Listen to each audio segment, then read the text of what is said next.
Higher education sector में एक बड़ा और दूरगामी फैसला लिया है। मंत्रिमंडल ने विकसित भारत शिक्षा अधिक्षण विधेयक को मंजूरी दे दी है। इस फैसले के साथ ही देश में कॉलेज और यूनिवर्सिटीज की निगरानी और रेगुलेशन के तरीके में बड़ा बदलाव होने जा रहा है। अब तक जो काम अलग अलग संस्थाएं करती थी, वो आगे चलकर एक सिंगल हायर एजुकेशन रेगुलेटर के तहत किया जाएगा। दरअसल अभी तक देश में उच्च शिक्षा के लिए अलग अलग रेगुलेटरी बॉडीज काम कर रही थी।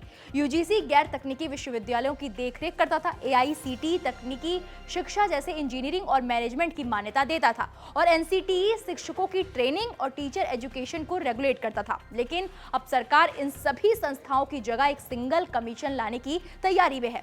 सरकार का कहना है कि कई रेगुलेटर होने की वजह से सिस्टम जटिल हो गया था। अलग अलग नियम, अलग अलग मानक और मंजूरी की लंबी प्रक्रिया ने संस्थानों और छात्रों दोनों के लिए मुश्किलें बढ़ा दी थी।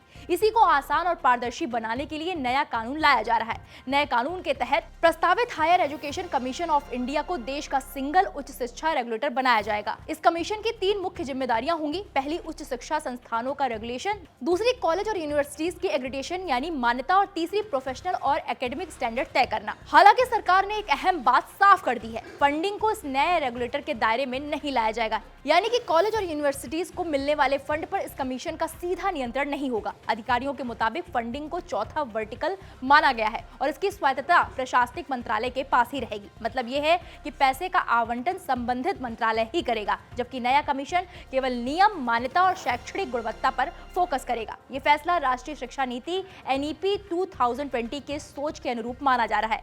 एनईपी 2020 में साफ कहा गया था कि हायर एजुकेशन सेक्टर को मजबूत बनाने के लिए रेगुलेटरी सिस्टम में बड़े सुधार की जरूरत है।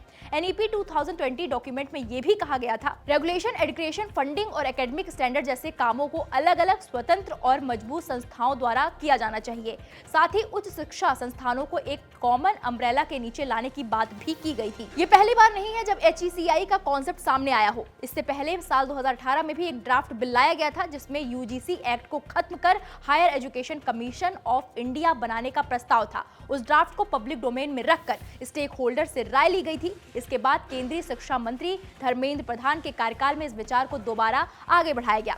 जुलाई 2021 में मंत्री बनने के बाद उन्होंने सिंगल हायर एजुकेशन रेगुलेटर की जरूरत पर जोर दिया। अब ये प्रस्ताव कैबिनेट से मंजूरी तक पहुंच गया है। हालांकि नए रेगुलेटर के दायरे से मेडिकल और लॉ की पढ़ाई को बाहर रखा गया, यानी कि मेडिकल कॉलेज और लॉ यूनिवर्सिटीज पर पुराने रेगुलेटर ही लागू रहेंगे। कुल मिलाकर सरकार का दावा है कि ये नया कानून उच्च शिक्षा में सरलीकरण, पारदर्शिता और गुणवत्ता लाएगा। छात्रों को बेहतर शिक्षा मिलेगी, संस्थानों को नियमों की उलझन से राहत मिलेगी और देश का हायर एजुकेशन सिस्टम वैश्विक स्तर पर ज्यादा प्रतिस्पर्धी बन सकेगा। अब देखना यह होगा कि संसद में इस विधेयक पर कैसी चर्चा होती है और ये कानून बनने के बाद जमीन पर कितना असरदार साबित होता है। लेकिन इतना तय है कि ये फैसला भारत के उच्च शिक्षा ढांचे में एक बड़े बदलाव की शुरुआत है। फिलहाल इस मामले पर आपकी क्या राय है, हमें कमेंट बॉक्स में जाकर जरूर बताएं।